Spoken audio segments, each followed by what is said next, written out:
Okay, hello and welcome to chapel. Last week we were in my classroom, but thanks to the governor and our efforts to combat the COVID-19, we're doing everything from home now, and so we have different locations that we're going to be filming chapel from. So we'll start with a couple of announcements. Mr. Trinilia wanted you to make sure that you're checking Google Classroom. Make sure you're doing assignments on time. Mrs. Woodman wanted me to say, I just lost it here. Here it is, okay.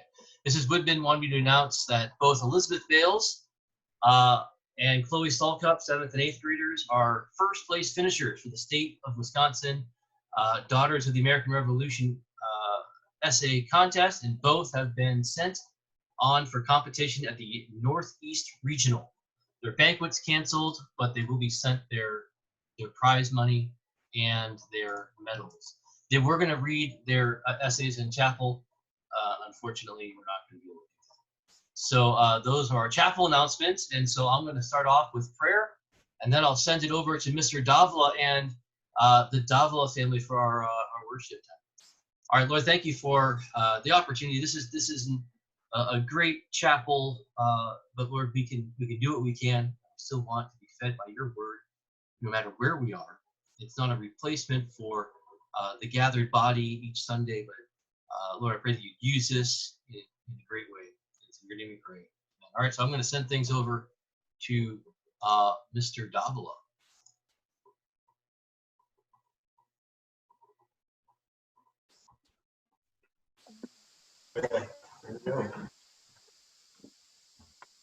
All right, good morning, school.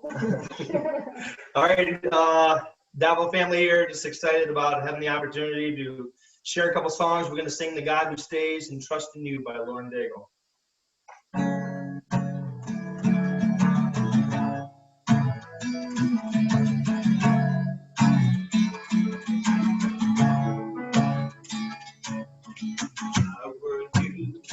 Would have given up on me by now.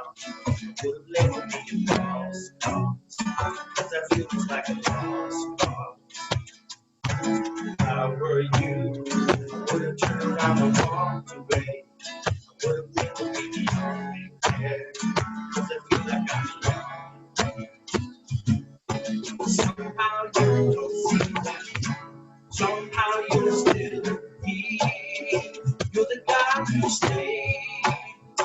You're the God who stays. You're the one who comes in my direction. When the whole world walks away, you're the God who stays. With wide open arms, and you tell me nothing I have ever done to separate my heart from the God who stays. I used to hide every time I thought I let you down. Always thought I had to turn my way, but I'm learning to turn back. Somehow you don't see me like I do. Somehow you're still here. You're the God who stays. You're the God who stays. You're the one who comes in my direction. When the whole world walks away, you're the God who stands with wide open arms. If you tell me nothing I have ever done to separate my heart from the God who stays. My shame can't separate my guilt, can't separate my past, can't separate. I'm more strong than my sin. Can't separate my scars, can't separate my failures, can't separate. I'm more than your enemy. Can't separate. No power in hell can take away your love for me. You'll never change. I'm more than her. You're the God who stays. You're the God who stays. You're the one who runs in my direction. When the whole world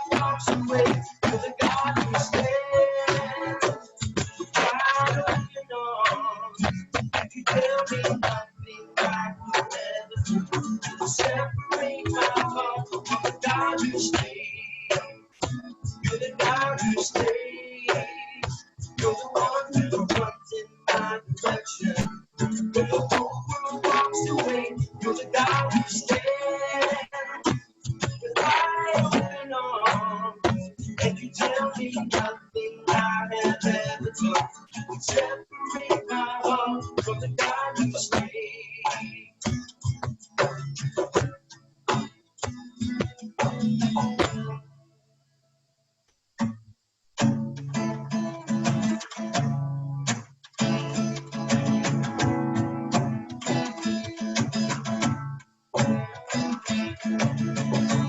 Let it go, free. I leave one, every moment of my want to be. Never change it, what you see. Try to win this war, I confess. My hands are weary, your rest. Mighty warrior, king of the fight. No matter what, I wish you by my side. When you don't move the mountains, I'm needing you to move. When you don't walk the waters, I wish I could walk. When you don't give me answers, as I cry out to you, I will trust, I will trust, I will trust in you. I will trust in you.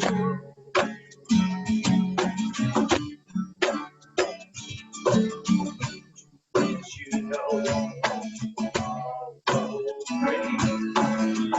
It's not a day not see. So nothing in my life that I want what you want for me. When you don't move the mountains, I'm needing you to move. When you don't walk the waters, I wish I could walk. When you don't give me answers, as I cry out to you, I will trust, I will trust, I will trust in you. I will trust in you.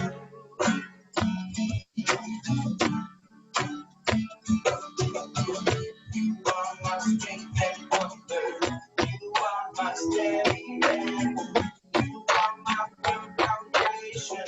The rock on which I stand. Your ways are always higher. Your plans are always good. It's not a place where I go. I already stood. When you don't move the mountains, I'm needing you to move. When you don't walk the water, I wish I could walk.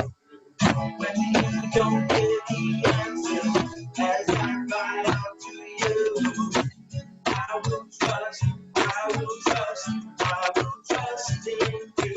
When you don't move the mountains, I'm needing you to move. When you don't walk the waters, I wish I could walk. When you don't give the answers, as I cry out to you, I will trust, I will trust, I will trust in you.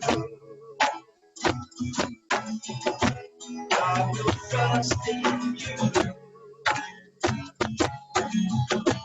I will trust in you.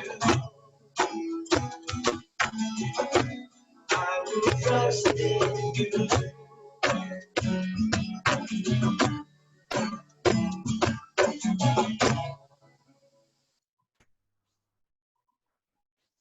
All right, thank you, Mr. Davila, for that.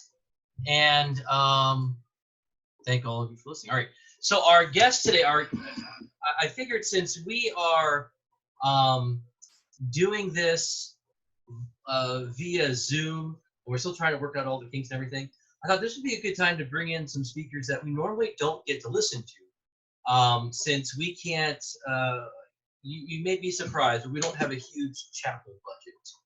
So we don't have people coming in from all across the country to do chapel for us. But today we have a guest all the way from California, from Fremont, California, the pastor of the Redeemer Church there, and my old friend, mentor, pastor out in Rockford, who's there, Bob Bixby. So, Pastor Bob, it's all yours. All right. Thank you, Kevin, and thank you, Davila family, for the music. We are, as you know, in a quarantine here in California. This is day number 10 for us, and I think you guys are just getting started on this experiment. And it is an event that is worldwide. It is something that I think will mark our lives and the story of our lives in such a way as did 9/11. When we refer to 9/11, often most of you were probably born after 9/11, but for those of us that lived through 9/11, we kind of use that as a chapter marker. Life before 9/11 and life after 9/11. And for you, it's going to be COVID-19. This is really a big deal, and it's we don't know the end of it yet. We don't know the extent of it or how much time this will take or how long we'll have to be in quarantine. So today I just want to encourage you as you start out on this journey to redeem this time. Paul the Apostle said, redeem the time because the days are evil. And he wasn't just talking about evil in a moral sense, like something that's immoral or vile in that sense, but he's talking about bad days, tough days. We are supposed to know how to deal with really bad days. I'm reading a book by a philosopher, writer, Albert Camus, called The Plague. And he was an existentialist. He did not believe in God. He basically had this very morbid approach to life. And he writes about human society. It's set in 1947 of a town dealing with a plague. And all of their responses are so earthbound and so morbid and depressed and borderline suicidal, and sometimes just burying their head in the sand and pretending like nothing is happening. But for those of us that do believe in God and know the transcendent God, there is a different way to respond. We should not really be surprised by plagues and wars because these things are always going to happen. And this is not the first time that we've had an outbreak like this, although to this extent, this is the first time in our lives. But as far as a human society, this is not a first time. The Book of Lamentations by Jeremiah the prophet is a collection of poems that was written in a time of great calamity for the people of Israel. The town was leveled. It starts out, the very first verse of it, talking about how quiet the streets of Jerusalem are that were once very busy and bustling. And I walked through San Jose, where I live, which is the 10th largest city in America, and it was quiet. You could hear birds, and you could hear the wind rustling through the leaves in the trees, which you otherwise could not hear. It's amazing. The town has been brought to a standstill. I read the blog post of a woman who was in Wuhan, China, where the outbreak broke out first. And in this massive city, living on the 25th floor, she said that she heard birds for the first time in her life there. And she did not even know that birds really existed in that city. So life stops, and this is a common experience. But in the middle of Lamentations, the writer says something to young people particularly. It is good, he says, for, let me find it right here, verse 27 of chapter 3, Lamentation. It is good for a man that he bear the yoke in his youth. Let him sit alone in silence when it is laid on him. Let him put his mouth in the dust there may yet be hope. So this writer is saying it's good that you young people bear this yoke in your youth. A yoke was an instrument of submission. It was sometimes a symbol of oppression, even. But in a more positive sense, it was used to yoke two oxen together so that they would cooperate together in pulling a heavy load. But the whole idea is that you can no longer go where you want to go. You can't behave how you want to behave. You have to behave in connection with something else. And essentially, by accepting this quarantine, the government has put a yoke upon us. It is good that we bear this in our youth because it will be formative, it will be instructive, and it'll make a better generation out of us. I really believe that if this extends and it goes into 6 weeks and longer, like some people predict, if it does extend to that length, and then the aftermath economically, this could be a long trial that we are in, and we might start feeling the grind of the yoke on our neck and feeling the difficulty of it. But this generation, you all particularly, will be a better people. We refer to the generation that was born between 1900 and 1927 as the greatest generation, and it kind of overlaps with their children that were born to them, called the silent generation. But the greatest of silent generation were remarkable for their frugality, their industry, and they made America really into a great nation. But what was it that they had in common? They had suffered together under the yoke of the Great Depression and World War I, and they had also suffered under the yoke of the Spanish influenza, which was a devastating disease that wiped through Illinois. I read of one Illinois pastor, not just Illinois, but I mean the whole world, but one Illinois pastor who he sequestered his family in his home, but he would go out to visit people every day because they were dying every day. A third of the town died. And he would visit them. Then he'd come home. His wife would have a pot of boiling water about 100 yards away from the house, or 100 feet, excuse me, and in a little shed. He would take off all his clothes, put them in this boiling water, and then he would bathe himself, put on new clothes that she had prepared for him, and then walk into the house. And he did that every single day for several months until the Spanish influenza was finally no longer a threat. And the people that grew up in that time became a great and industrious nation. So the scriptures say it's actually good for you to bear this in your youth because it will permanently affect your social demographic. But how do you make sure that you are one of those individuals that really is embedded by this life experience? There are some clues that I want to share with you from Lamentations. Remember, it says it's good for a man that he should bear this yoke in his youth. A man, that's just a generic term, so a man or woman. So let this person, verse 26, sit alone in silence when it is laid on him, and let him put his mouth to the dust. There may yet be hope. So the first key, I guess I want to call it for you, is to really redeem this time, is to recognize the power and beauty of silence. There's an expression that says silence is golden. We don't know how to live in silence. There's a new industry that's kind of popping up in today's world. There's books that have literally come out in the last 2 years about learning how to be alone. In other words, learning how to shut off all other inputs that go into our brain, except just being in our brain for a while.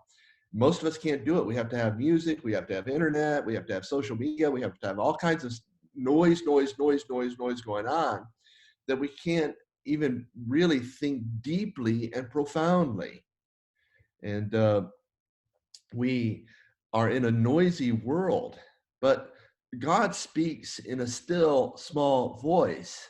And it's often in the night that some of us hear God best because everything's been shut out. I have in my Bible all of the night, all of the Psalms, in the book of Psalms, all of the verses that refer to nighttime, because I'm a person that can't sleep well. So I'm often up in the middle of the night. And I do realize that those are times of silence in which God speaks to me. Blaise Pascal, who was a great philosopher, and philosophy means a lover of wisdom. Wisdom means living skillfully. He said that all of humanity's problems stem from man's inability to sit quietly in a room alone. And some of the greatest works of art that have come to us have come through people who were sequestered in quarantine. Because remember, this is not the first time that people have had to do this. C.S. Lewis wrote this: inner silence for our race is a difficult achievement. There's a chattering part of the mind which continues until it is corrected to chatter even in the holiest places. That noise, noise, noise. And so if you can learn to silence yourself, breathe in deeply and exhale, and breathe in, exhale, and breathe in, slowly silence your mind to become a listener to God. One of the things that will happen to you is what happened to the lady in Wuhan last month. She heard something that she would have never heard before.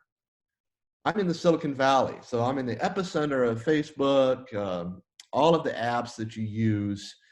And right now, the very designers of the app, remember, every aspect of your iPhone, for example, has a designer behind it.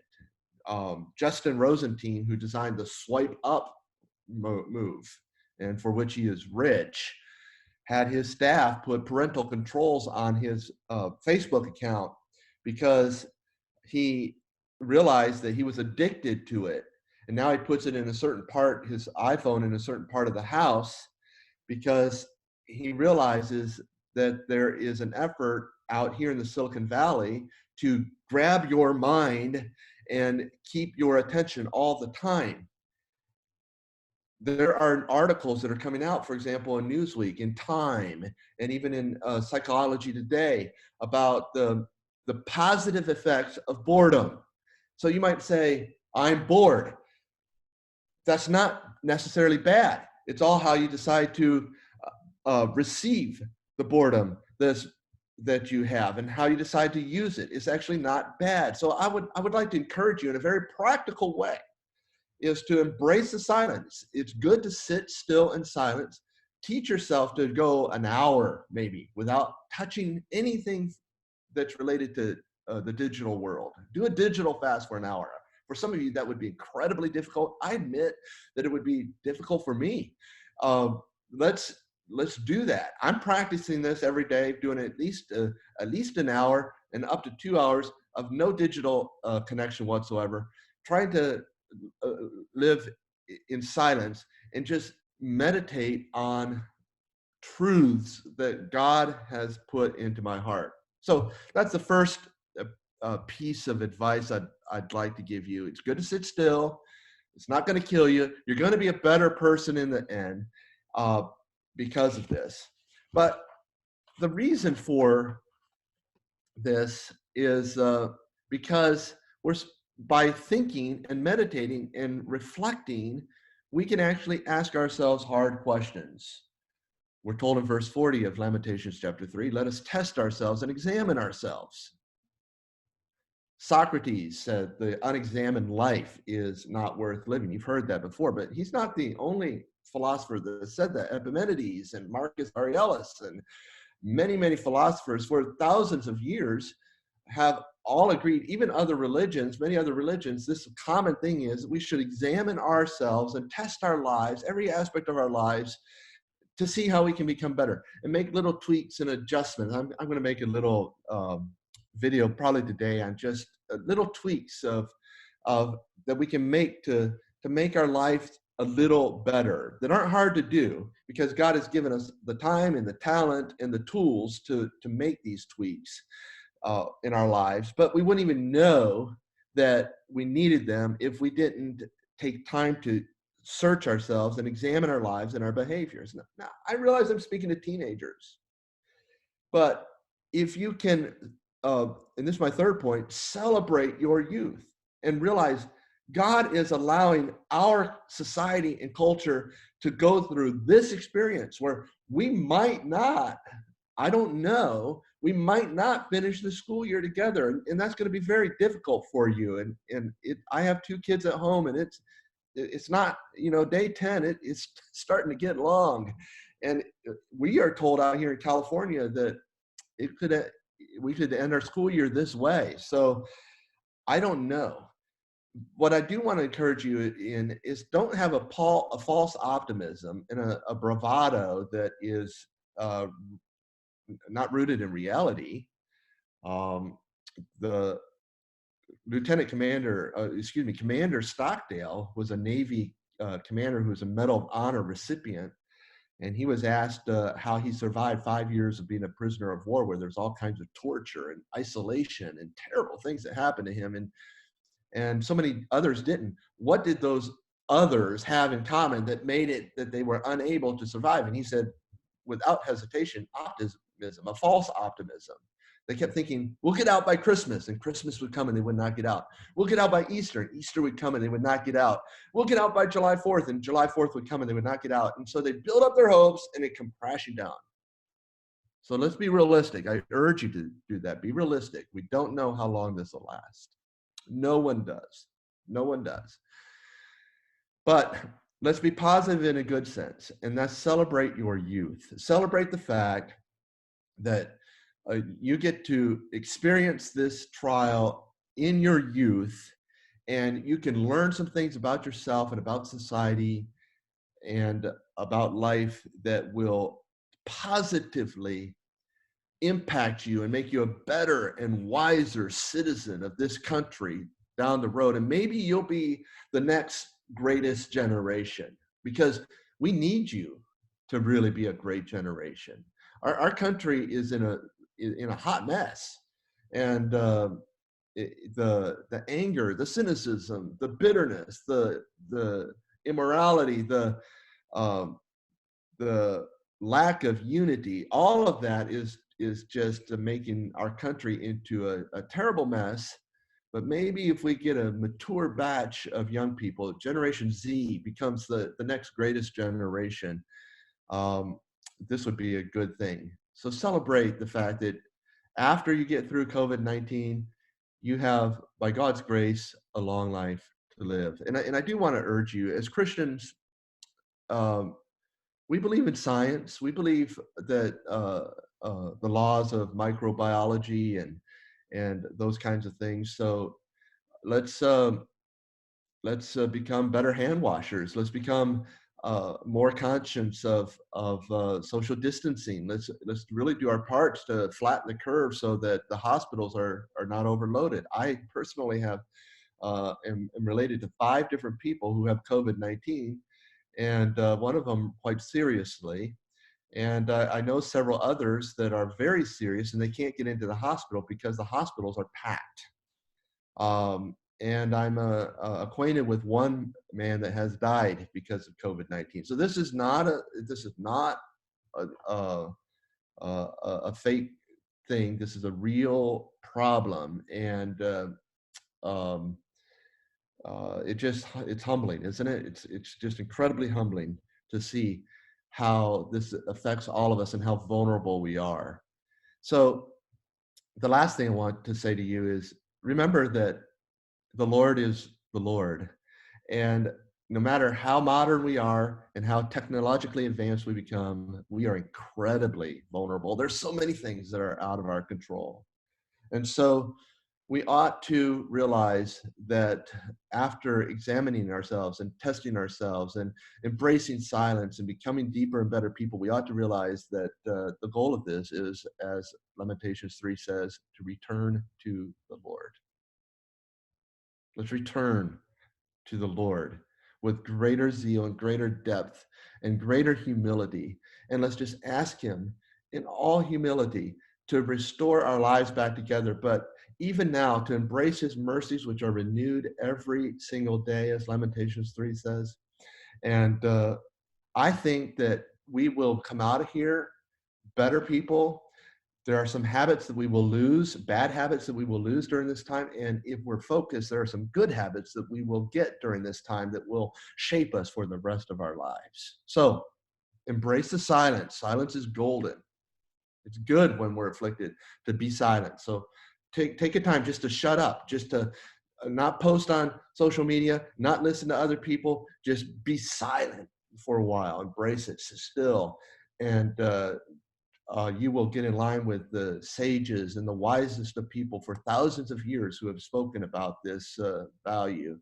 And then celebrate your youth and think about how your generation can have a great impact on our world positively. And thirdly, when you examine yourself and have humbled yourself, make it an opportunity to return to the Lord. I want to pray, and then I will turn it back over to Mr. Thompson. Father, please be merciful to us. Please help us to redeem the time, this time of quarantine, this evil time that we are in. Help us to do it with cheer that comes from you, not a fake optimism, not a false bravado. There is some fear in all of this, but with humility to know that you are sovereign and overall ruling, and that all of these things work together for our good. Thank you for giving me the opportunity to speak to this group of young people and teachers. In Jesus' name, amen. All right, thank you, Pastor Bob. And I always appreciate your messages, and your friendship, your mentorship throughout the years. And so just to review a couple of points you brought out, speaking from Lamentations about embracing silence, asking hard questions, celebrating your youth, remembering the Lord. So four points there to remember. And you're going to have a Google form to fill out, some questions I've come up with based on this message. So as you're done with this, click on that. Normally I'd say at this point, pick up your chairs and head to small group, but this time, click this off, head to the Google form, fill that out, and we'll be good. So thanks again, Pastor Bob, and I'll see you guys next week in chapel. Of course, I'll see you guys, hopefully. Don't forget our morning meetings at 9 o'clock every morning. We've been averaging about 20, 25 students. If you haven't joined us, why not do it tomorrow morning? All right. Farewell.